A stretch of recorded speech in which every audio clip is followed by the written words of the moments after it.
Ella me dejó en México, pero yo la dejé en la verdad. La cucaracha que me recorría la cara a las 6 de la mañana fue la primera señal de que la romántica sorpresa de Raquel había salido mal. La aparté con un manotazo y me incorporé en lo que generosamente podía llamarse cama. Si es que las camas se hacen de hormigón, envueltas en lija y empapadas en las lágrimas de turistas decepcionados. El Hotel Paraíso en Zihuatanejo no se parecía en nada a las fotos que Raquel me había enseñado.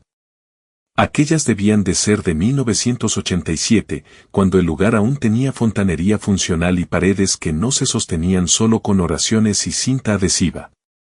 La nota sobre la mesita de noche, escrita con la perfecta caligrafía de abogada de Raquel, lo dejó todo cristalino. Pablo, sorpresa. Considéralo el pago por todas las veces que olvidaste nuestro aniversario. Espero que disfrutes tu aventura en solitario por el paraíso. No te preocupes, yo mantendré el fuego encendido en casa. Besos y abrazos, tu esposa que te quiere. Mi cartera había desaparecido. Mi pasaporte no estaba. Mi teléfono tenía exactamente el 3% de batería y ningún plan internacional. Raquel me había tocado como a un violín, y yo había bailado cada nota. Tambaleándome, llegué hasta el espejo agrietado que colgaba sobre un lavabo que parecía haber sobrevivido a la Revolución Mexicana. La cara que me devolvía la mirada era un desastre. 3 días de barba, ojos inyectados en sangre y el aspecto general de un hombre atropellado por su propia vida. Pablo Mendoza, 38 años, mecánico de automóviles, ex militar y, al parecer, el mayor ingenuo del mundo. Lo último que recordaba con claridad era que Raquel insistió en que probara aquellas bebidas tradicionales mexicanas en el bar del aeropuerto. Todo lo que vino después era un borrón de tequila, música de mariachis y la risa de mi esposa resonando en mis oídos mientras se perdía entre la multitud. Encontré el cargador del teléfono y lo enchufé en el único enchufe que funcionaba en la habitación. Mientras el aparato cobraba vida lentamente, intenté reconstruir cómo había acabado en aquella particular porción del infierno. Raquel llevaba meses planeando aquel viaje, insistiendo en que necesitábamos tiempo de calidad juntos, lejos de nuestro pueblo natal de Villa Serena, en las afueras de Madrid. Ella se había ocupado de todos los detalles, reservó los vuelos, incluso me preparó la maleta. ¡Qué esposa tan considerada! Mi teléfono por fin tuvo suficiente batería para encenderse y empezó a vibrar con notificaciones al instante. 17 llamadas perdidas de mi hija, Lucía, 43 mensajes de texto y suficientes alertas como para colapsar un servidor pequeño. El primer mensaje de Raquel, enviado mientras yo presumiblemente estaba inconsciente en aquel motel de cucarachas, hizo que me subiera la presión arterial. Espero que te lo estés pasando genial, cariño. No te preocupes por mí. Yo me estoy entreteniendo mucho aquí en casa. La foto que acompañaba el mensaje mostraba a Raquel en la taberna del puerto, nuestro restaurante favorito en Villa Serena, alzando una copa de cava hacia la cámara. No estaba sola. Un hombre con traje caro le rodeaba la cintura con el brazo y ambos reían como si acabaran de oír el chiste más gracioso del mundo. La hora indicaba que se había tomado 6 horas después de que nuestro vuelo debía haber aterrizado. Deslicé el dedo por los demás mensajes, cada uno era un nuevo puñetazo en el estómago. Raquel había documentado toda su broma en las redes, publicando actualizaciones sobre la divertida travesura que le había gastado a su marido. Sus amigas se lo estaban tragando, comentando con emojis de risa y lágrimas y alabando su creatividad. Mi propia hija había compartido una de las publicaciones con el pie de foto, mamá es una crack. El siguiente mensaje de Lucía era menos entusiasta, papá, por favor dime que estás bien. Mamá dice que es solo una broma, pero la gente está diciendo cosas feas por internet. Intenté llamar a Raquel, saltó directamente el buzón de voz. Intenté llamar a Lucía. Lo mismo. Intenté llamar a mi mejor amigo, Tomás, del taller. Su teléfono estaba desconectado. Era extraño, pero lo resolvería más tarde. El recepcionista del hotel, un hombre curtido que parecía haber visto todas las posibles variantes de miseria turística, apenas levantó la vista cuando me acerqué al mostrador. Mi español se limitaba a pedir cerveza y preguntar por el baño, pero la desesperación es un lenguaje universal. Disculpe, señor. Necesito ayuda. Mi esposa se llevó mi pasaporte y mi dinero. Levantó una mano y suspiró como si yo fuera el 15º marido abandonado con el que trataba esa semana. Tal vez lo fuera. Embajada, dijo en un inglés con fuerte acento. 2 horas en autobús. Primero paga la habitación. Por supuesto, incluso en mi desastre personal había una cuenta que saldar. Vacié los bolsillos y encontré exactamente $43 en billetes arrugados y monedas sueltas. La habitación costaba $60 la noche y, al parecer, llevaba allí 3 noches. Las cuentas no me favorecían. No tengo suficiente dinero, admití. El recepcionista se encogió de hombros con la indiferencia de quien ha oído todas las historias lacrimógenas inventadas. Necesitan ayuda en la cocina. Salario mínimo en dólares americanos. Y así fue como Pablo Mendoza, ex militar y técnico automotriz certificado, acabó lavando platos en un hotelucho mexicano mientras su esposa se divertía de lo lindo en casa con su misterioso acompañante. La cocina era más caliente que la superficie del mercurio. Los platos estaban incrustados con sustancias que desafiaban toda identificación, y mis compañeros de trabajo no hablaban ni una palabra de inglés, pero era un trabajo honrado. Después de 3 días rascando lo suficiente para el billete de autobús, por fin llegué a la embajada. Aquel lugar era una fortaleza de burocracia, envuelta en cinta roja y sazonada con pura frustración. Tras 6 horas de espera, formularios, más espera, otros formularios y un tiempo final que parecía geológico, obtuve un pasaporte temporal y una charla sobre viajes responsables de un funcionario consular que parecía lo bastante joven como para ser mi hija. El vuelo de regreso fue las 8 horas más largas de mi vida. Tuve tiempo de sobra para pensar, y ninguno de mis pensamientos era especialmente caritativo hacia mi querida esposa. Raquel siempre había sido competitiva. Eso era lo que la convertía en una buena abogada. Pero esto era otra cosa. Era una humillación calculada, diseñada para hacerme quedar como un idiota delante de todo el pueblo. Villa Serena, población de 23,000 habitantes, era de esos lugares donde todo el mundo sabía los asuntos de los demás, generalmente antes de que ellos mismos lo supieran. Para cuando aterricé en el aeropuerto de Barajas, la broma de Raquel probablemente ya había sido diseccionada, analizada y juzgada por todos los filósofos de cafetería y expertos de barra del pueblo. El trayecto en taxi hasta casa me dio la primera visión real del daño. El conductor, un hombre llamado Esteban que había ido al colegio con mi hermano, no pudo resistirse a comentar: «Oye, ¿no eres tú el tipo cuya mujer lo dejó tirado en México? Joder, eso es fuerte. La mía solo esconde el mando de la tele cuando se enfada conmigo». Hasta los taxistas hablaban de ello.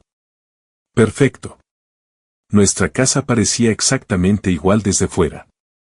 Una modesta vivienda de 2 plantas en la calle de los Olivos que compramos hace 12 años, cuando Lucía tenía 4 y todavía creíamos en él, felices para siempre. El césped necesitaba un corte, los canalones una limpieza y la luz del porche estaba fundida. Descuidos suburbanos normales, nada que sugiriera una guerra doméstica. Pagué a Esteban y subí por el camino de entrada, notando que el coche de Raquel no estaba, probablemente celebrando su genio cómico con su nuevo amigo del restaurante. La puerta principal estaba cerrada con llave, algo inusual. En Villa Serena nunca cerrábamos durante el día. Rebusqué las llaves y entré en mi propia casa. El silencio me golpeó primero. No el silencio cómodo de un hogar vacío, sino el silencio opresivo de un lugar que había sido deliberadamente despojado. La mitad de los muebles habían desaparecido. El buen televisor, el que compramos para el salón el último Navidad, había sido sustituido por el viejo del sótano. Los objetos personales de Raquel, sus libros, sus cojines decorativos, su colección de copas de vino de todas las vacaciones que habíamos hecho, habían desaparecido. Un sobre de color crema descansaba sobre la encimera de la cocina con mi nombre escrito con la precisa caligrafía de Raquel. Dentro estaban los papeles del divorcio ya rellenados y notariados, junto con una nota que me hizo temblar las manos de rabia. Pablo, espero que hayas disfrutado de tus pequeñas vacaciones. Considéralo un regalo de despedida. He presentado la demanda de divorcio y me he mudado temporalmente con Carlos. No te molestes en contactarme a través de mi despacho. Ya les he explicado a todos lo inestable que te has vuelto desde que perdiste el trabajo. Lucía se queda conmigo, por supuesto. Ya tiene edad para elegir y ha elegido al progenitor que no abandona las responsabilidades familiares por aventuras egoístas. Puedes recoger tus cosas este fin de semana cuando yo no esté. Intenta no romper nada al salir. Raquel. ¿Perdido mi trabajo? ¿De qué demonios hablaba? Llevaba 15 años trabajando en el taller de Manuel. El viejo Manuel me trataba como a un hijo. No podía ser. El nombre de Manuel apareció en la pantalla. ¿Pablo? Dios santo, ¿dónde demonios has estado? Llevo una semana intentando localizarte. Manuel, lo siento. Estaba en México y, ¿México? ¿De qué hablas? Raquel dijo que habías tenido una especie de crisis y habías desaparecido. Vino al taller con un tipo. Dijo que bebías mucho y hacías amenazas. Pablo, tuve que despedirte. Lo siento, pero no puedo tener ese tipo de drama en el taller. El seguro no lo cubre. El teléfono se me resbaló de la mano y golpeó el suelo de la cocina. Raquel no solo me había dejado en México y había presentado el divorcio. Había destruido sistemáticamente mi vida pieza a pieza mientras yo lavaba platos a 2000 kilómetros de distancia. Recogí el teléfono. Manuel seguía hablando, con la voz metálica y lejana. Si consigues ayuda, tal vez podamos arreglar algo más adelante. Pero ahora mismo. Lo interrumpí. Yo nunca hice ninguna amenaza. Nunca tuve ninguna crisis. Raquel me dejó tirado en México como broma. Se llevó mi pasaporte y mi dinero. Silencio al otro lado. Luego, Pablo, eso no es lo que ella dijo. Tenía pruebas. Fotos tuyas bebiendo, mensajes de texto. ¿Qué tipo de pruebas? Mira, no quiero meterme en medio de esto. Vosotros dos tenéis que resolver vuestros problemas, pero ahora mismo no puedo readmitirte. Lo siento. Colgó. Me quedé mirando el teléfono intentando procesar lo que acababa de ocurrir. Raquel no solo me había humillado. Había orquestado mi completa destrucción social y profesional mientras yo estaba atrapado en un país extranjero, sin poder defenderme. La puerta principal se abrió y Lucía entró, llegando del instituto. Con 16 años, era la combinación perfecta de la inteligencia afilada de Raquel y mi terquedad, aunque en ese momento se parecía más a su madre, calculadora y fría. Vaya, dijo, deteniéndose en el umbral. ¿Has vuelto? Hola a ti también, cariño. Qué bonito ver que mi hija me ha echado de menos. Cruzó los brazos y dejó la mochila. Mamá dijo que quizá aparecerías hoy. Quería que te diera esto. Me entregó otro sobre y añadió, también me dijo que te dijera que tu numerito de víctima no engaña a nadie. Lucía, sea lo que tu madre te haya contado, no tuvo que contarme nada, papá. Vi los vídeos. Todo el mundo los vio. Estabas completamente borracho en aquel bar de México, buscando pelea con cualquiera. Mamá me enseñó las grabaciones de las cámaras de seguridad del hotel. ¿Qué vídeos? ¿Qué grabaciones? Lucía sacó su teléfono y me mostró un video granuloso que había sido publicado en la página de Raquel. Mostraba a un hombre que se parecía a mí, tambaleándose ebrio por lo que parecía ser el vestíbulo de un hotel, gritando incoherencias a nadie en particular. La fecha indicaba que se había grabado 2 días después de que Raquel me hubiera sedado. Ese no soy yo, dije. Papá, venga ya. Es obviamente tú. Miré más de cerca el video. El hombre tenía mi complexión, mi color de pelo, incluso llevaba ropa parecida, pero algo fallaba en su cara, en su postura. Se parecía a mí, pero no era yo. Lucía, te juro que ese no soy yo en el video. Puso los ojos en blanco con el desdén exagerado que solo los adolescentes pueden lograr. Lo que tú digas, papá. Mamá dijo que probablemente lo negarías todo. Dijo que la gente con problemas de bebida siempre miente. Yo no tengo ningún problema con la bebida. Por eso desapareciste a México sin decírselo a nadie y te emborrachaste tanto que no encontraste tu propia habitación del hotel durante 3 días. Las piezas empezaban a encajar y la imagen que formaban me revolvió el estómago. Raquel no solo me había gastado una broma.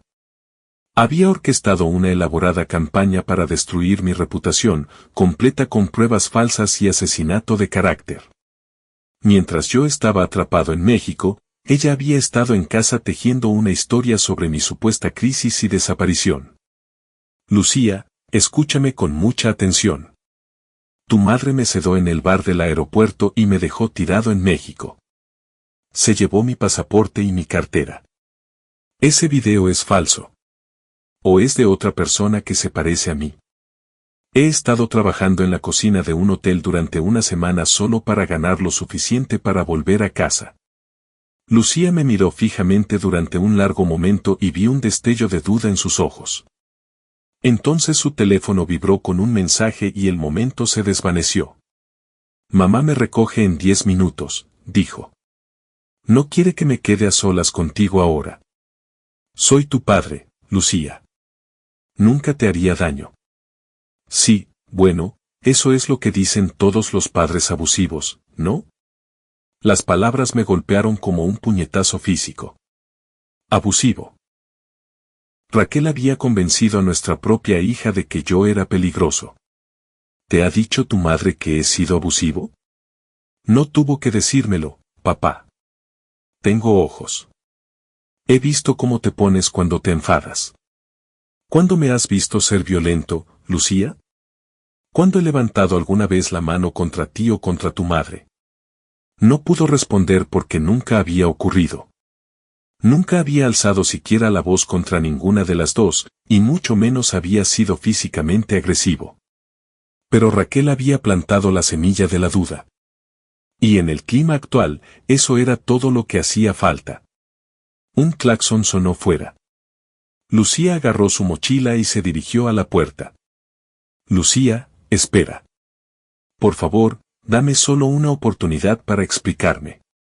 Se detuvo en la puerta y me miró con algo que podría haber sido lástima. Papá, de verdad espero que consigas la ayuda que necesitas, pero hasta entonces no puedo estar cerca de ti. No es seguro.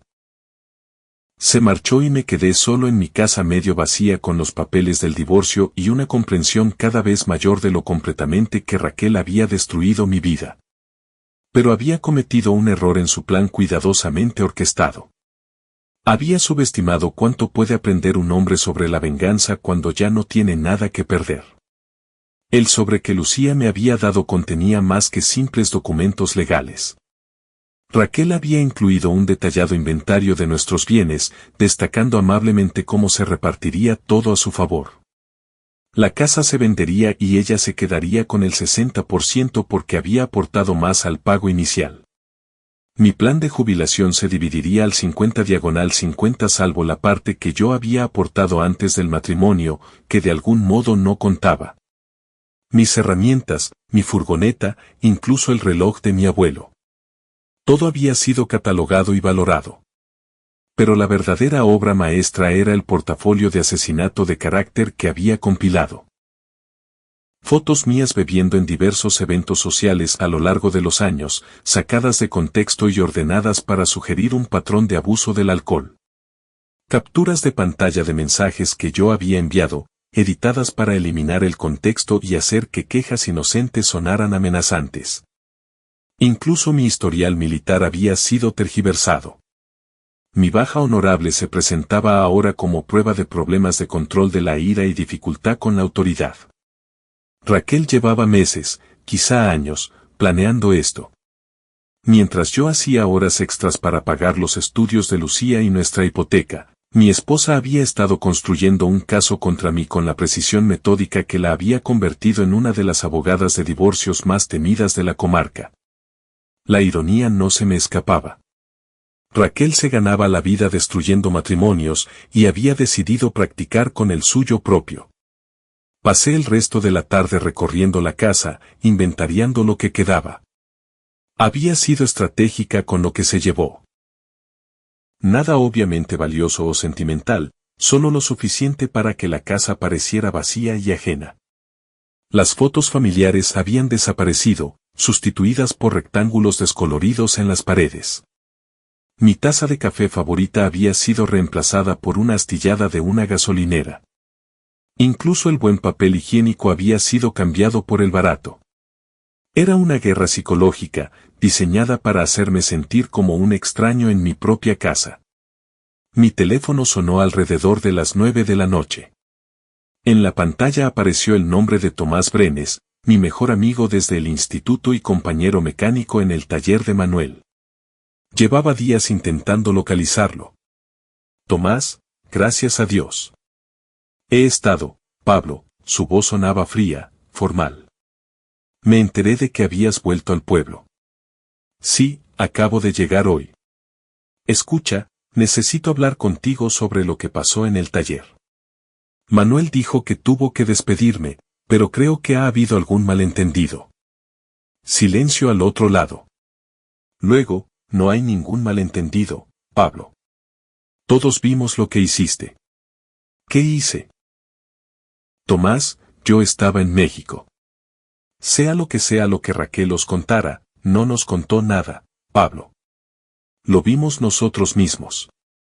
Las grabaciones de seguridad del taller. Los mensajes amenazantes que le enviaste a la mujer de Manuel. La forma en que destrozaste la sala de descanso antes de irte.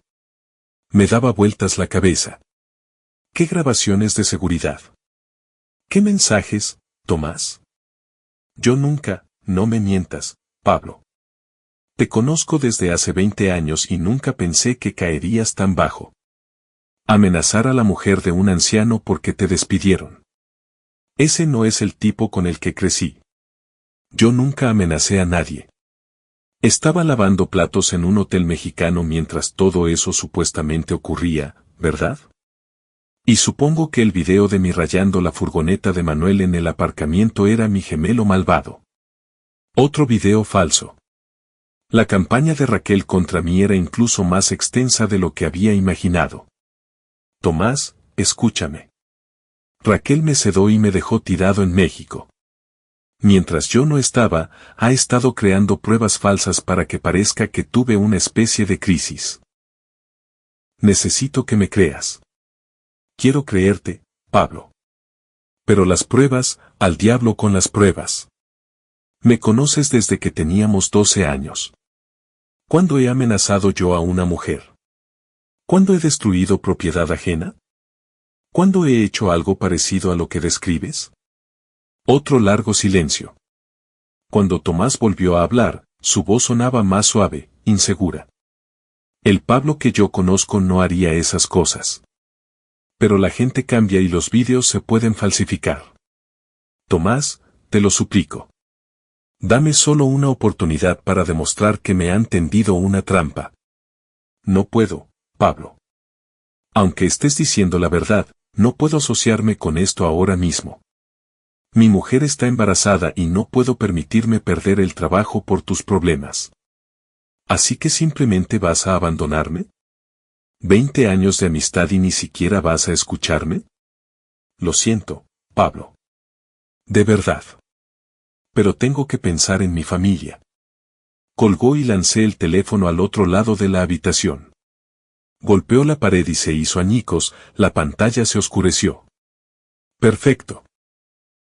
Ahora ni siquiera tenía teléfono que funcionara. Fui a la cocina y abrí la nevera buscando una cerveza. Raquel la había vaciado, dejando solo condimentos y un cartón de leche que había caducado mientras yo estaba en México. El congelador contenía una sola cena precocinada y una botella de vodka barato que debió de quedar allí por accidente. Consideré el vodka durante un largo momento. Sería fácil darle la razón a Raquel y convertirme en el borracho que ella había pintado. Unos cuantos tragos y el dolor se desvanecería, al menos temporalmente. Pero eso era exactamente lo que ella quería. Contaba con que yo me autodestruyera, que validara su narrativa cuidadosamente construida. En lugar de eso, guardé la botella y me preparé una taza de café con el instantáneo barato que ella había dejado.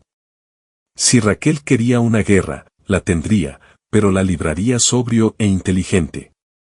Pasé las siguientes 3 horas revisando todos los documentos de la casa, buscando cualquier cosa que pudiera ayudarme a entender el alcance del engaño de Raquel. En su despacho doméstico, que aparentemente había olvidado vaciar por completo, encontré una carpeta etiquetada Caso Mendoza, escondida detrás de antiguas declaraciones de impuestos. Dentro había correos impresos entre Raquel y un tal Carlos Morales discutiendo estrategias para neutralizar la credibilidad de Pablo y establecer un patrón de inestabilidad. Los correos se remontaban a 6 meses atrás, mucho antes de nuestro viaje a México. También había listados de contactos de un investigador privado, recibos de software de edición de video y, lo más condenatorio de todo, un contrato con un actor llamado Diego Silva, que guardaba un parecido sorprendente conmigo. Raquel no solo había planeado dejarme en México. Había contratado a alguien para que me imitara, creando pruebas falsas de comportamiento errático mientras yo estaba atrapado en un país extranjero. Todo había sido una trampa desde el principio. Carlos Morales. El nombre me sonaba familiar, pero no conseguía ubicarlo. Encendí el viejo portátil de Raquel. Se había llevado el bueno, pero había dejado esta máquina antigua. Tardó una eternidad en arrancar, pero al final pude acceder a su historial de navegación. Carlos Morales era dueño de Morales Construcciones, una de las mayores empresas de construcción de la región. También estaba recién divorciado, valía unos 10 millones y, según la web de su empresa, se comprometía a construir comunidades más fuertes mediante alianzas innovadoras. Alianzas innovadoras como la que aparentemente había formado con mi esposa. El historial de navegación contaba toda la historia. Raquel había estado investigando a Carlos durante meses, aprendiendo sobre su negocio, sus intereses, su matrimonio anterior. Incluso había buscado el acuerdo de divorcio de su exmujer. Al parecer, la mujer se había llevado la mitad de todo después de demostrar infidelidad. Raquel se había encontrado a un hombre rico, recién divorciado, y había decidido mejorar su vida. El único problema era yo, un marido de clase trabajadora que podría tener derecho a la mitad de sus bienes en un divorcio. Así que decidió eliminar ese problema destruyendo primero mi credibilidad. Era brillante a su manera sociópata. Para cuando yo regresara de México, sería visto como un borracho inestable que había abandonado a su familia. Ningún juez me concedería nada significativo y Raquel quedaría libre para empezar su nueva vida con el dinero de Carlos. Pero había cometido un error crucial. Había dejado pruebas atrás. Pasé el resto de la noche imprimiendo todo lo que pude encontrar. Correos, historial de navegación, registros financieros que mostraban pagos al investigador privado y al actor. Por la mañana tenía un montón de documentos que pintaban un cuadro claro de la conspiración de Raquel. La pregunta era qué hacer con ellos. Podía llevarlos a un abogado, pero eso requeriría dinero que no tenía. Podía ir a la policía, pero ¿qué delito se había cometido realmente? La infidelidad no era ilegal, ni tampoco dejar a tu marido en México. Técnicamente, los vídeos falsos eran más problemáticos. Pero demostrar que eran falsos requeriría un análisis forense caro. No, el sistema legal tardaría demasiado y costaría demasiado. Raquel había usado a mis amigos y a la comunidad contra mí, convirtiéndolos en armas en su guerra. Era hora de devolver el favor. Fui a la tienda de la esquina y compré un teléfono barato de prepago, luego pasé la mañana haciendo llamadas. La primera fue a mi viejo compañero del ejército, Jacobo Suárez, que ahora trabajaba como investigador privado en Madrid. Jacobo me debía un favor de hacía tiempo y era una de las pocas personas que podría creer mi historia sin pruebas extensas. Pablo Mendoza, hijo de, contestó Jacobo al segundo tono. Me enteré de que te volviste loco y desapareciste a México. ¿De qué estoy llamando, Jacobo? Necesito ayuda y necesito a alguien que no crea todo lo que oye en el circuito de cotilleos. Te escucho. Le di la versión abreviada, la trampa de Raquel, los vídeos falsos, la destrucción sistemática de mi reputación. Jacobo escuchó sin interrumpir, algo que siempre me había gustado de él. Así que quieres que investigue a tu mujer, supongo. Y sí, quiero que averigües todo lo que puedas sobre su relación con Carlos Morales, cuando empezó, cómo se conocieron, qué planean. También quiero que localices a ese actor que contrató y consigas que admita lo que hizo. Eso va a costar dinero, Pablo. Dinero que probablemente no tienes ahora mismo. Encontraré la forma de pagarte. Solo necesito saber a qué me enfrento. Jacobo se quedó callado un momento. ¿Sabes qué? Olvida el dinero por ahora. Nunca me cayó bien Raquel. Siempre pensé que se creía demasiado buena. Dame una semana y tendré todo lo que necesitas saber.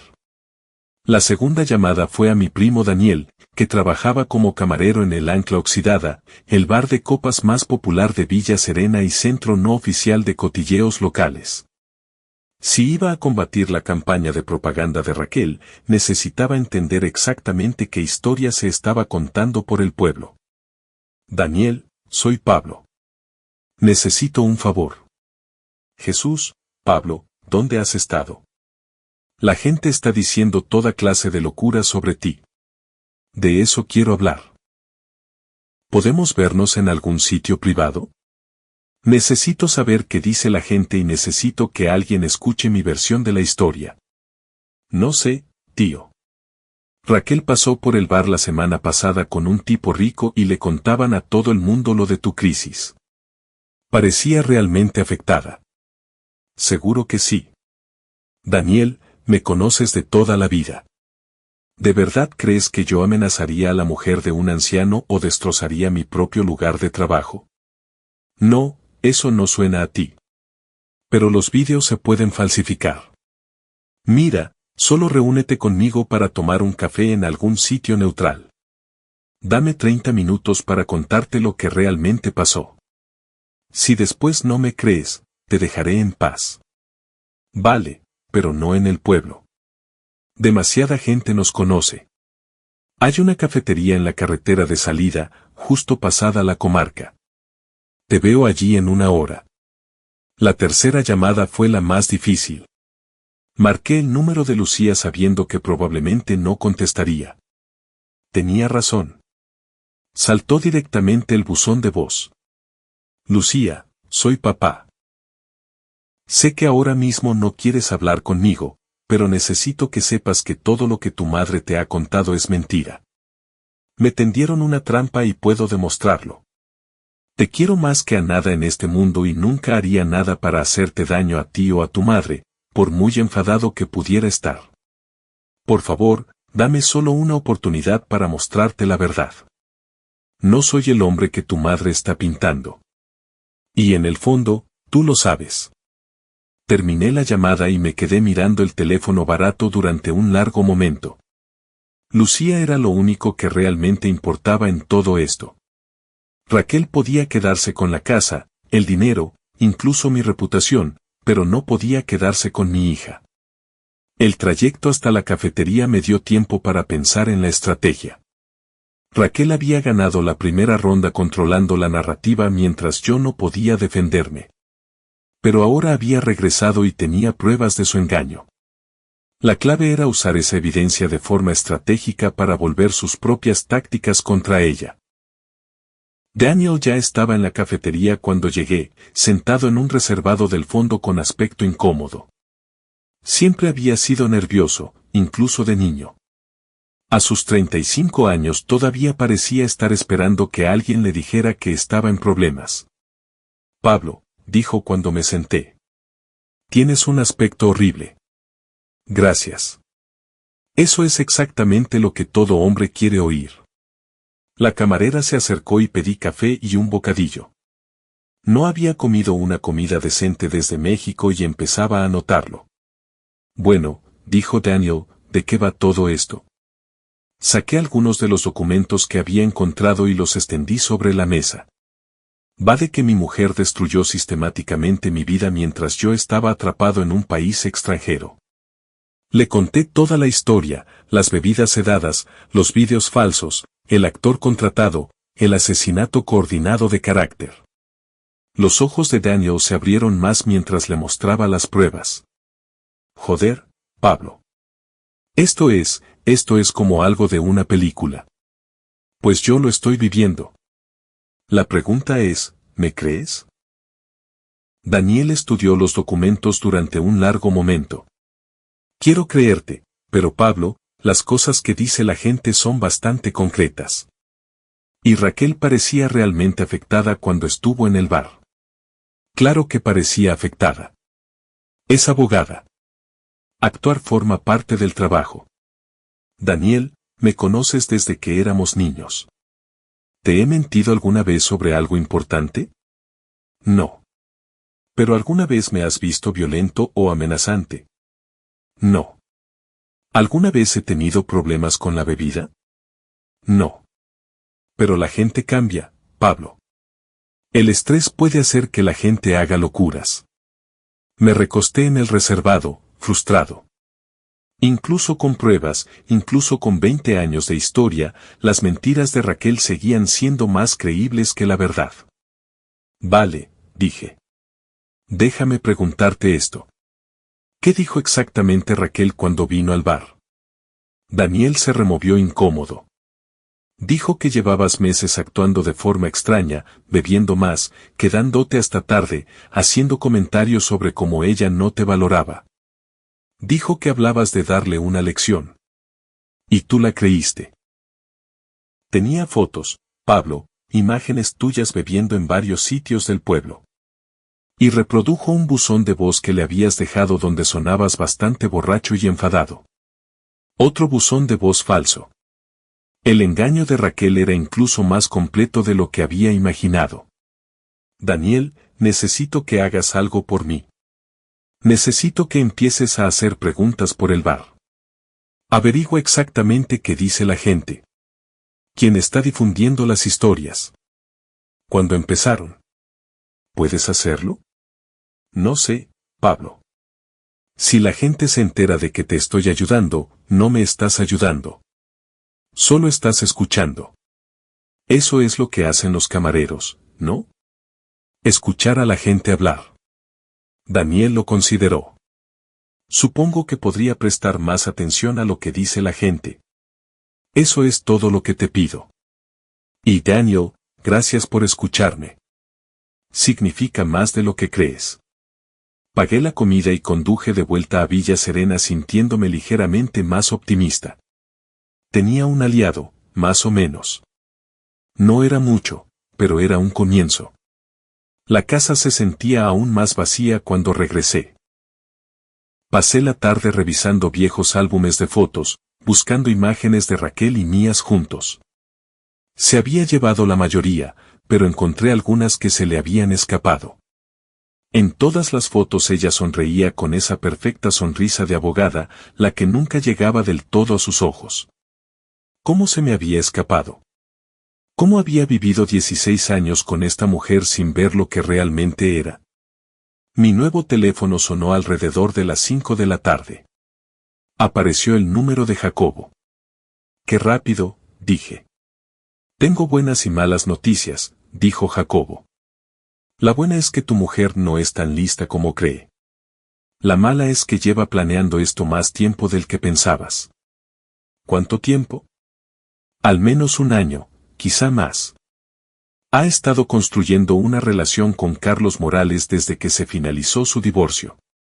Se han estado viendo en un hotel de Madrid todos los martes durante los últimos 8 meses. Abrió una cuenta bancaria secreta hace 6 meses y ha estado desviando dinero hacia ella. Y escucha esto, ya ha hecho una oferta por una casa en el barrio de Morales. ¿Y el actor? Localicé a Diego Silva. Está dispuesto a hablar. Resulta que Raquel no le pagó tanto como le prometió y está enfadado. Testificará que ella lo contrató para que te imitara y todavía tiene la ropa que ella le compró para hacer el disfraz más convincente. ¿Puedes conseguir que firme una declaración? Ya está hecho. Te la enviaré por correo esta noche. Pablo, esto es suficiente para destruirla en los tribunales. Cualquier juez que vea estas pruebas desestimará su demanda de divorcio y probablemente la denunciará al colegio de abogados por violaciones éticas. No estoy interesado en los tribunales, Jacobo. Eso llevaría años y costaría dinero que no tengo. Quiero algo más rápido. ¿Qué estás pensando? Estoy pensando que es hora de darle a Raquel una dosis de su propia medicina. El ancla oxidada un viernes por la noche era como una reserva natural para la clase trabajadora de Villa Serena. Mecánicos, obreros de la construcción, empleados de fábrica y pequeños empresarios se reunían para beber cerveza barata, discutir sobre fútbol y compartir el tipo de cotilleos que mantenían vivos los pueblos pequeños. También era el lugar perfecto para empezar un rumor.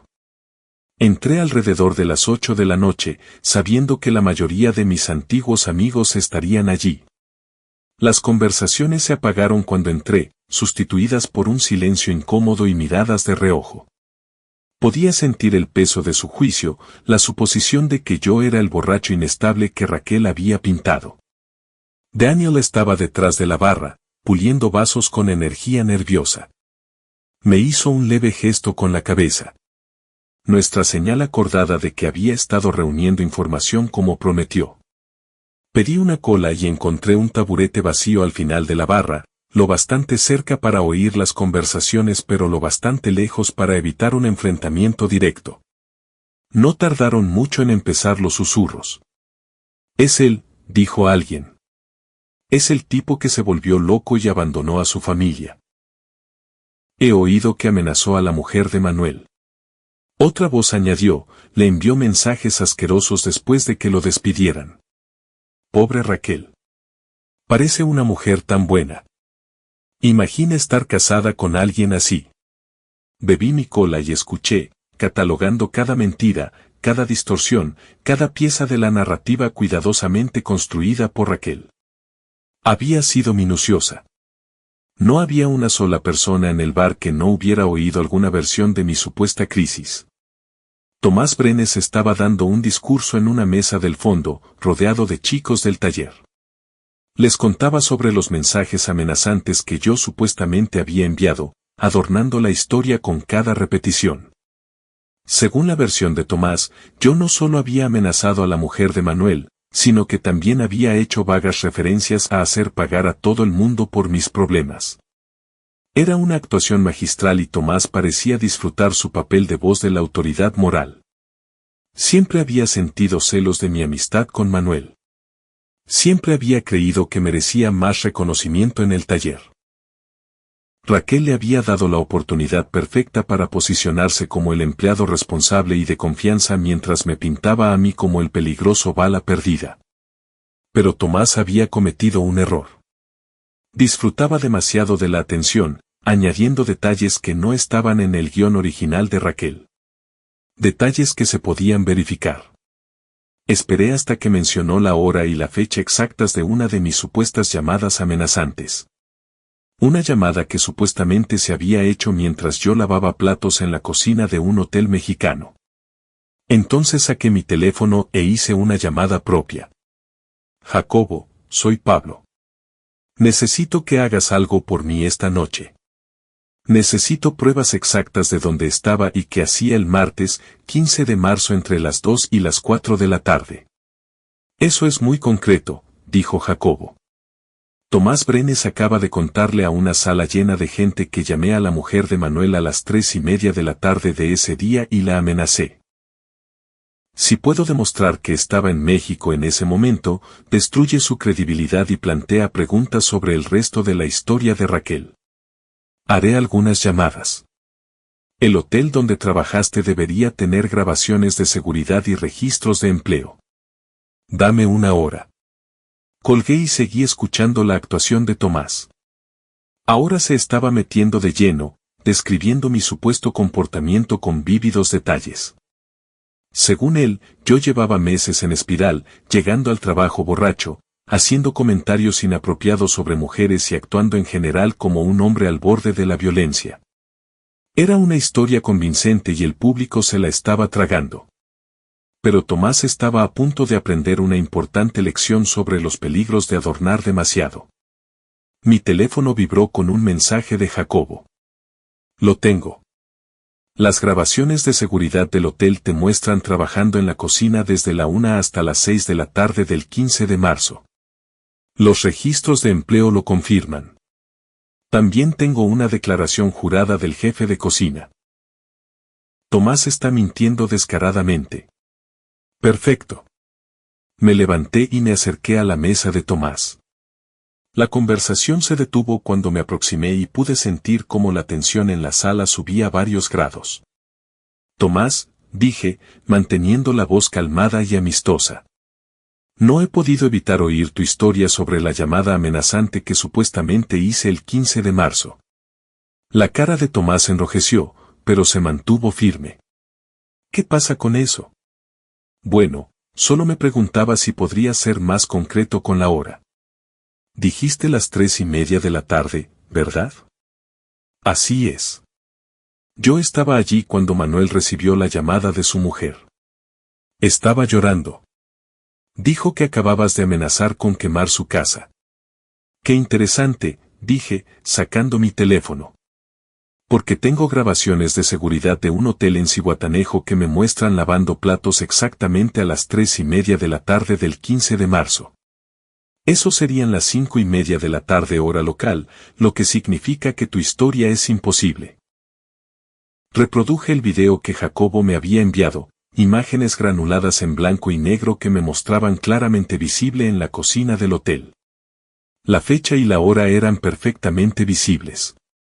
La sala se quedó en silencio mientras todos miraban. O estás mintiendo, Tomás, o he aprendido a estar en dos sitios a la vez. ¿Cuál de las dos crees que es? Su cara pasó de roja a pálida en unos 3 segundos. Quizá me equivoqué de fecha. O quizá estás lleno de mierda, dije, manteniendo aún la voz calmada. Quizá has estado difundiendo mentiras sobre mí porque pensabas que yo no estaba aquí para defenderme. Me volví hacia la sala. ¿Cuántos de vosotros habéis oído historias sobre cosas que supuestamente hice mientras estaba en México? ¿Cuántas de esas historias provenían de gente que supuestamente estuvo allí para presenciarlas? El silencio era ensordecedor.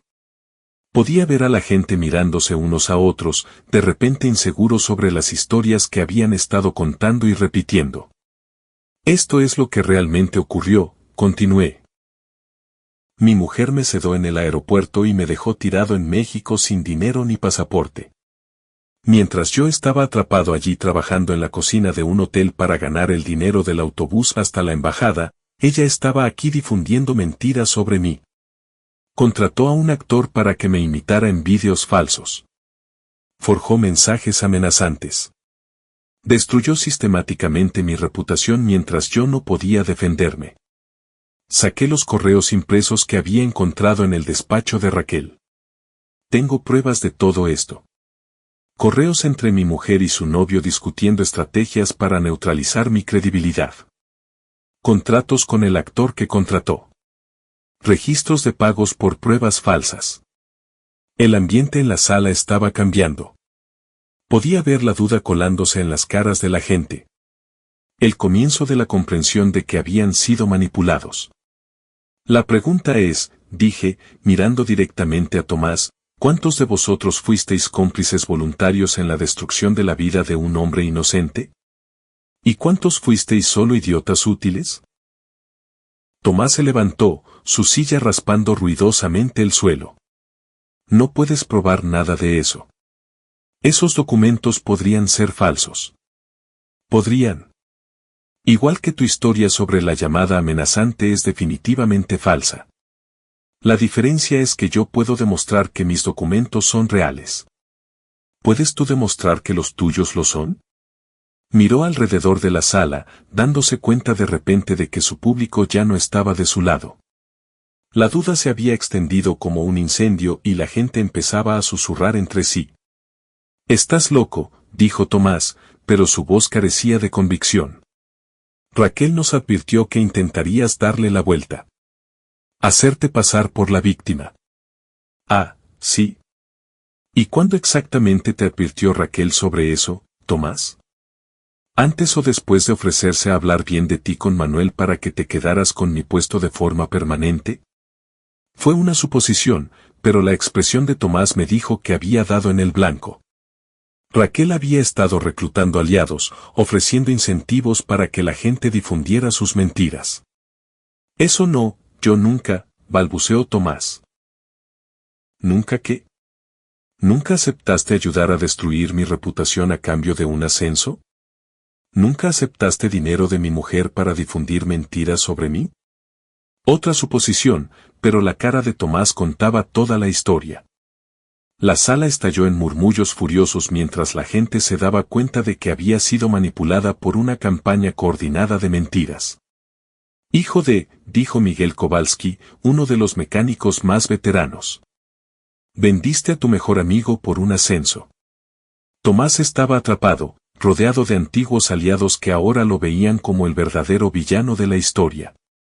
Miró alrededor desesperado y luego salió corriendo hacia la puerta. No intenté detenerlo. Ya había cumplido su propósito. La sala zumbaba ahora con conversaciones furiosas. La gente comparaba historias, se daba cuenta de cómo había sido manipulada, comprendía que había sido usada como arma en la guerra de Raquel contra mí. Daniel me miró desde detrás de la barra y asintió hacia la trastienda. Lo seguí, dejando que la multitud procesara lo que acababa de aprender. Jesucristo, Pablo, dijo Daniel una vez que estuvimos solos. Acabas de volar por los aires toda la narrativa en unos 10 minutos. Esa era la parte fácil, dije. Tomás era codicioso y estúpido. Raquel y Carlos van a ser más difíciles de manejar.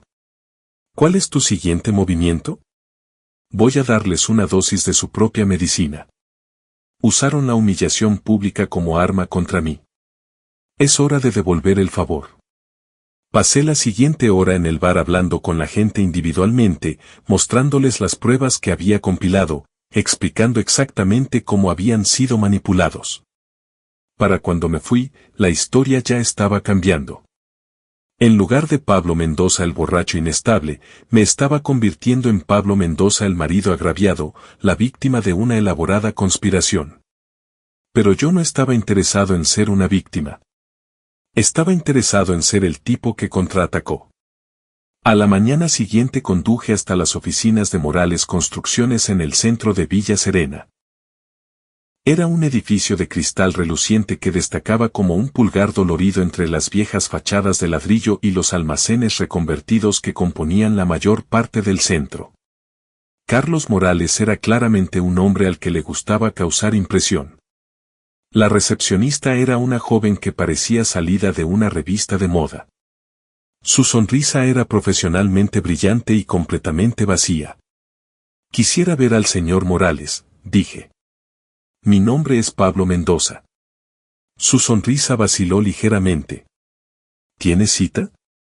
No, pero creo que querrá verme. Dígale que soy el marido de Raquel Mendoza. Hizo una llamada, hablando en voz baja. Al cabo de un momento colgó y me indicó una sala de conferencias en la tercera planta. Carlos Morales era exactamente lo que esperaba. Alto, guapo de forma artificial, con un traje que probablemente costaba más de lo que yo solía ganar en un mes. Intentaba proyectar confianza, pero podía ver el nerviosismo en sus ojos. Señor Mendoza, dijo, extendiendo la mano. He oído mucho sobre usted. Seguro que sí, respondí, ignorando el apretón de manos. La mayor parte de mi mujer, supongo. Mire, sé que esto es incómodo, pero, incómodo, lo interrumpí. Esa es una elección de palabras interesante.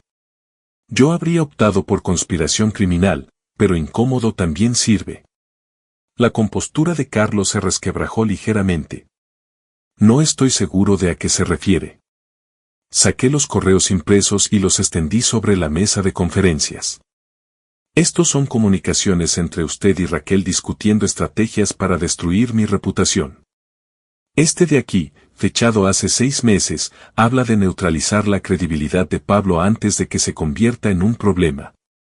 Este otro discute la contratación de alguien para crear pruebas falsas de mi inestabilidad. Carlos echó un vistazo a los documentos y vi el reconocimiento en sus ojos. Eran reales y él lo sabía. No sé qué cree que prueban estos, dijo, pero su voz carecía de convicción.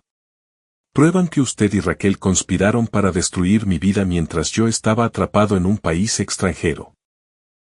Prueban que no es solo un adúltero. Es un participante activo en una campaña de difamación y fraude. No puede probar que esos correos son reales. En realidad sí puedo. Mi investigador ya los ha rastreado hasta sus servidores originales. Tenemos metadatos, direcciones IP, todo el rastro digital. Pero aquí está la cosa, Carlos.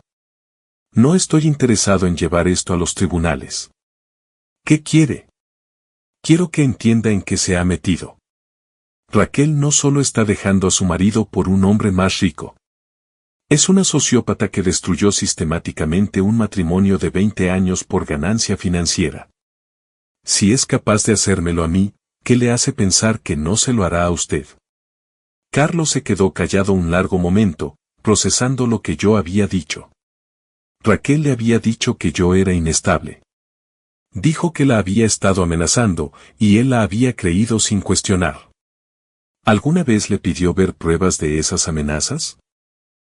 ¿Alguna vez se preguntó por qué una mujer que supuestamente tenía miedo de su marido se habría quedado casada con él durante 16 años? Me mostró fotos de moratones. Falsas, como todo lo demás. Carlos le está jugando una profesional. Raquel se gana la vida destruyendo matrimonios y quedándose con la mitad de todo. ¿De verdad pensó que usted era especial? Podía ver la duda colándose en su expresión. Raquel había sido tan convincente, tan minuciosa en su engaño, que incluso su cómplice empezaba a cuestionar lo que le habían contado. Mire, dije, no estoy aquí para amenazarle. Estoy aquí para darle un consejo gratis. Tenga mucho cuidado al confiar en Raquel Mendoza. Ya ha demostrado que está dispuesta a destruir a un marido para conseguir lo que quiere. ¿Qué pasará cuando se aburra de usted? Recogí los documentos y me dirigí a la puerta. Ah, y Carlos, quizá quiera tener una conversación con Raquel sobre esos correos. Pregúntele por qué guardó copias de pruebas que podrían destruirlos a los dos. Pregúntele qué más ha estado guardando en secreto. Lo dejé sentado en la sala de conferencias, mirando el espacio donde habían estado los correos. Semillas de duda plantadas en terreno fértil. La parada final fue el despacho de abogados de Raquel. Sabía que ella no me recibiría, pero no estaba allí para hablar con ella. Estaba allí para hablar con su jefa, la socia principal, Margarita Walsh. Walsh era una mujer de 60 y tantos que había construido una de las prácticas jurídicas más exitosas de la región mediante una combinación de inteligencia, implacabilidad y una intolerancia absoluta a cualquier cosa que pudiera dañar la reputación de su bufete. Señor Mendoza, dijo cuando su secretaria me hizo pasar a su despacho. Me preguntaba cuándo aparecería. Ah, sí. Eso es interesante. ¿Qué exactamente esperaba? Raquel nos dijo que quizá intentaría causar problemas. Dijo que había estado haciendo amenazas. Saqué mi teléfono y reproduje las grabaciones de seguridad del hotel. Esta soy yo en México en el momento en que supuestamente estaba haciendo esas amenazas. O Raquel le mintió a usted o he desarrollado la capacidad de teletransportarme. Walsh vio el video con la atención afilada de alguien que había pasado décadas evaluando pruebas. Cuando terminó, me miró con nuevo interés.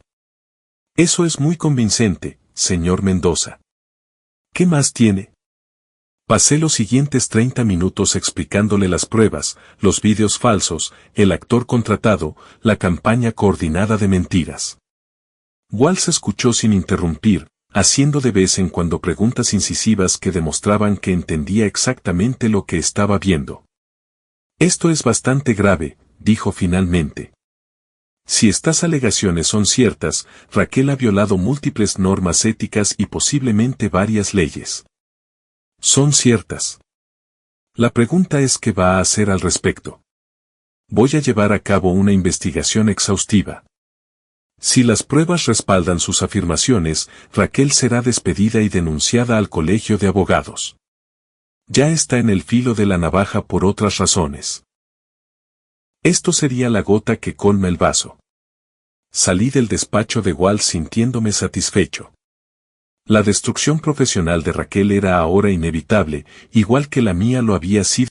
Las pruebas pintaban un cuadro claro de una aventura de largo plazo que había sido cuidadosamente ocultada para mí.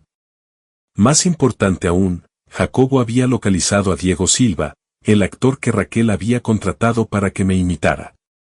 Diego estaba más que dispuesto a cooperar. Al parecer, Raquel le había pagado solo la mitad de lo acordado y estaba ansioso por vengarse. Había aceptado asistir a la subasta y confesar públicamente su papel en el engaño. La subasta se celebró un sábado por la tarde en el salón principal del centro comunitario. Llegué temprano, vestido con mi mejor traje, el que había llevado en mi boda hacía 16 años. Todavía me quedaba bien, aunque se sentía extraño después de meses llevando ropa de trabajo y las baratas que había comprado en México. Raquel y Carlos hicieron su entrada alrededor de las 7 de la tarde, elegantemente tarde y claramente disfrutando de la atención. Raquel llevaba un vestido nuevo que probablemente costaba más que mi pago mensual de la hipoteca. Carlos trabajaba la sala como un político, estrechando manos y charlando con posibles contactos de negocios. Parecían la pareja perfecta, exitosos, atractivos, seguros. Nadie que los mirara sospecharía que se construían sobre una base de mentiras y traición. Esperé hasta que comenzó la subasta formal y la multitud se sentó. Entonces hice mi movimiento. El subastador acababa de vender un paquete de escapada de fin de semana cuando me levanté y pedí el micrófono. Disculpen, dije, proyectando la voz para que llegara a toda la sala. Me gustaría hacer un anuncio especial. El subastador pareció confundido pero me entregó el micrófono. La multitud se volvió para mirarme y pude ver cómo la cara de Raquel palidecía al darse cuenta de lo que ocurría. Buenas noches a todos. Para quienes no me conozcan, soy Pablo Mendoza. Algunos de ustedes quizá hayan oído historias sobre mí recientemente. Historias sobre cómo abandoné a mi familia y sufrí una especie de crisis en México. La sala estaba completamente en silencio ahora. Podía ver a la gente inclinándose hacia adelante, oliendo el drama. Estoy aquí esta noche para contarles la verdad sobre lo que realmente ocurrió y para presentarles a alguien que puede corroborar mi historia. Hice un gesto hacia Diego Silva, que se levantó de su asiento cerca del fondo de la sala. Llevaba ropa idéntica a la que yo había llevado en los vídeos falsos. El departamento de vestuario de Raquel había sido minucioso. Este es Diego Silva, continué. Es un actor al que contrató mi mujer para que me imitara en vídeos falsos mientras yo estaba tirado en México. Diego, ¿te gustaría contarles a todos tu papel en este engaño? Diego caminó hasta la parte delantera de la sala, claramente disfrutando su momento bajo los focos. Me contrató Raquel Mendoza para crear pruebas falsas del comportamiento errático de su marido. Me proporcionó ropa, me entrenó en sus gestos y me filmó actuando borracho y agresivo en varios lugares del pueblo. La multitud estalló en murmullos de asombro. Podía ver a Raquel intentando marcharse, pero Carlos estaba congelado en su asiento, aparentemente incapaz de procesar lo que oía. Los vídeos formaban parte de una campaña más amplia para destruir mi reputación mientras yo no podía defenderme, continué. Mi mujer me cedó en el aeropuerto y me dejó tirado en México sin dinero ni pasaporte. Mientras yo estaba atrapado allí, ella estaba aquí difundiendo mentiras sobre mí, poniendo a mis amigos en mi contra y consiguiendo que me despidieran del trabajo. Saqué los correos impresos y los levanté para que la multitud los viera. Tengo documentación de toda la conspiración, incluyendo comunicaciones entre mi mujer y su novio discutiendo estrategias para neutralizar mi credibilidad. La sala estaba ahora en caos.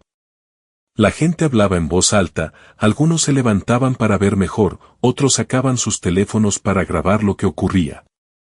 Raquel por fin había conseguido levantarse y se abría paso hacia la salida. Raquel, llamé, con la voz elevándose por encima del ruido. No te vayas todavía. Apenas estamos llegando a la mejor parte. Se detuvo y se volvió para mirarme, con una expresión mezcla de rabia y miedo. Estás loco, dijo lo bastante alto para que todos lo oyeran. Este es exactamente el tipo de comportamiento inestable del que hablaba. Me reí. Qué rico, viniendo de alguien que contrató actores y falsificó pruebas para incriminar a su propio marido. Dime, Raquel, ¿quién de los dos es realmente inestable aquí? Carlos por fin recuperó la voz. Esto es ridículo. Raquel nunca ¿qué? Lo interrumpí. ¿Nunca destruiría sistemáticamente la vida de alguien por ganancia financiera? Carlos, quizá quieras preguntarte por qué Raquel guardó copias de todos los correos incriminatorios. ¿Qué crees que planea hacer con las pruebas de tu participación en esta conspiración? Podía ver la duda colándose en la expresión de Carlos. Las semillas que había plantado durante nuestra reunión empezaban a brotar. Esto es lo que creo que ocurrió, continué, dirigiéndome a la multitud pero manteniendo los ojos en Raquel. Mi mujer se cansó de estar casada con un trabajador manual. Encontró a un novio rico y decidió mejorar su vida. El único problema era yo.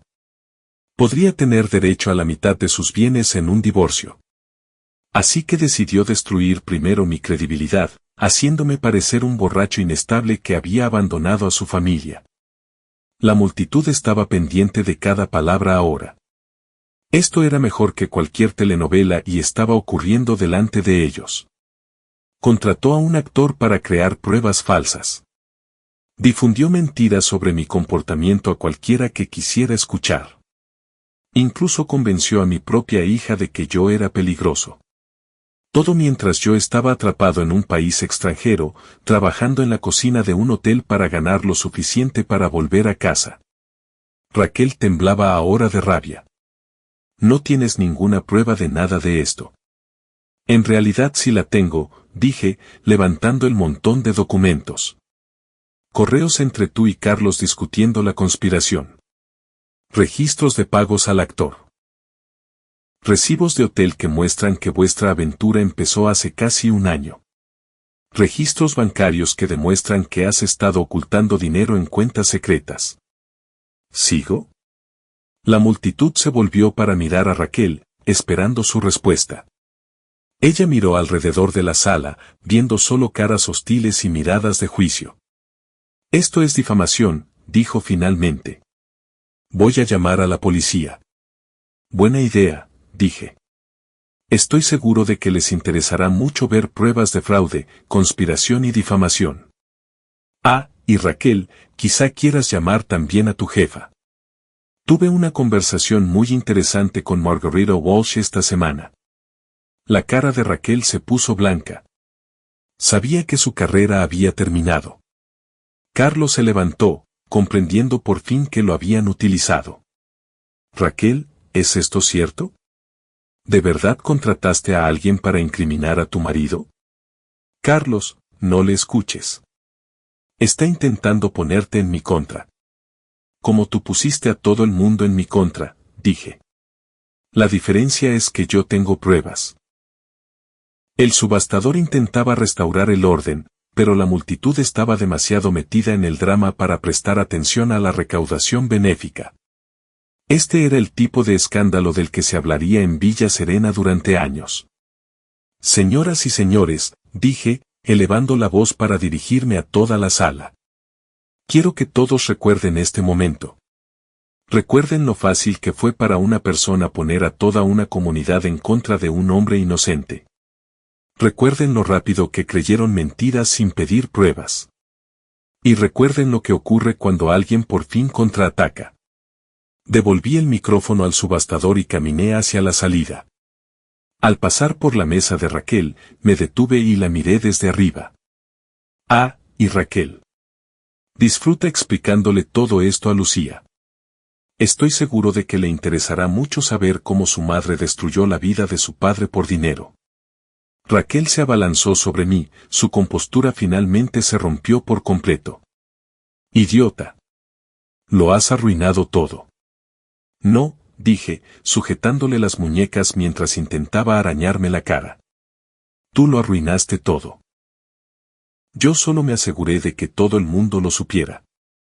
Los guardias de seguridad se acercaban ya, pero solté las muñecas de Raquel y di un paso atrás.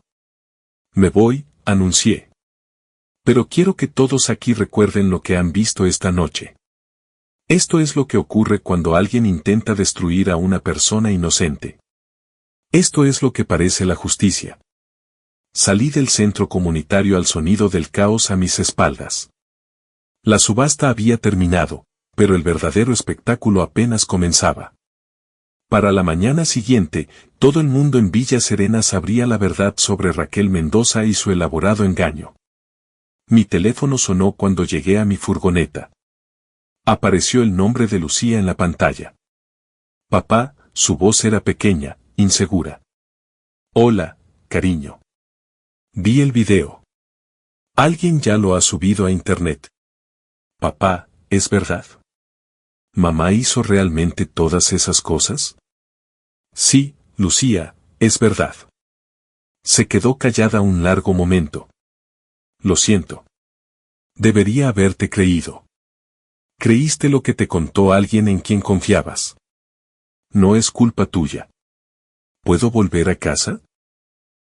No quiero quedarme con mamá. Por supuesto que puedes volver a casa. Esta también es tu casa. Papá, te quiero. Yo también te quiero, cariño. Más de lo que nunca sabrás. Colgué y me quedé sentado en la furgoneta un momento, viendo cómo la gente salía en tropel del centro comunitario. Algunos hablaban excitados por teléfono, ya difundiendo la historia. Otros parecían conmocionados, todavía procesando lo que habían presenciado. El coche de Raquel seguía en el aparcamiento, pero podía verla sentada en el asiento del pasajero mientras Carlos conducía. Su relación probablemente no sobreviviría a la noche. Carlos ahora sabía que había sido usado como peón en el juego de Raquel, y los hombres como él no manejaban bien la humillación. Mi teléfono vibró con un mensaje de Jacobo. Vi el video en internet. Joder, Pablo. Acabas de convertirte en una leyenda. Otro mensaje. Este de Daniel en el ancla oxidada. El bar está lleno. Todo el mundo habla de lo que hiciste. Invitas a una ronda cuando llegues. Más mensajes siguieron llegando. Amigos, compañeros de trabajo, incluso gente que apenas conocía. Todos expresando apoyo y admiración por lo que había hecho. La narrativa había dado un vuelco completo. En lugar de Pablo Mendoza el borracho inestable, ahora era Pablo Mendoza el marido agraviado que había contraatacado contra probabilidades imposibles. Pero el mejor mensaje vino de un número desconocido. Señor Mendoza, soy Manuel. Vi lo que pasó esta noche. Si quieres tu trabajo de vuelta, te está esperando. Siento haber dudado de ti alguna vez. Arranqué la furgoneta y conduje a casa, sintiéndome más ligero de lo que me había sentido en meses. Raquel había intentado destruir mi vida, pero había cometido un error crucial. Había subestimado cuánto lucha me quedaba dentro. La casa estaba oscura cuando llegué, pero ya no se sentía vacía. Mañana Lucía volvería a casa. Mi trabajo me estaba esperando. Mis amigos llamaban para disculparse y ofrecer apoyo. Mi reputación no solo se había restaurado, sino que había mejorado. Ahora era el tipo que se había enfrentado a un sistema corrupto y había ganado. Raquel, por su parte, se enfrentaba a la ruina profesional, al ostracismo social y al colapso de su cuidadosamente construida nueva vida. Su carrera de abogada había terminado. Su relación con Carlos probablemente había acabado. Incluso su relación con Lucía estaba dañada, quizá irreparablemente. Había intentado destruirme y al final se había destruido a sí misma. Era justicia poética del más alto orden. Me serví un vaso del buen whisky que guardaba para ocasiones especiales y lo levanté en un brindis hacia la casa vacía. Por Raquel Mendoza, dije en voz alta. La mujer que me enseñó que a veces la mejor venganza es simplemente contar la verdad. Bebí el whisky y me fui a la cama, durmiendo mejor de lo que había dormido en meses. Mañana traería nuevos desafíos. Pero esta noche se había hecho justicia. Raquel me había dejado en México, pero yo había traído el infierno de vuelta a casa. Y el infierno, resultó, no era más que la verdad. Entregada en el momento exacto y al público exacto. Ella había jugado un partido perfecto hasta el momento en que perdió.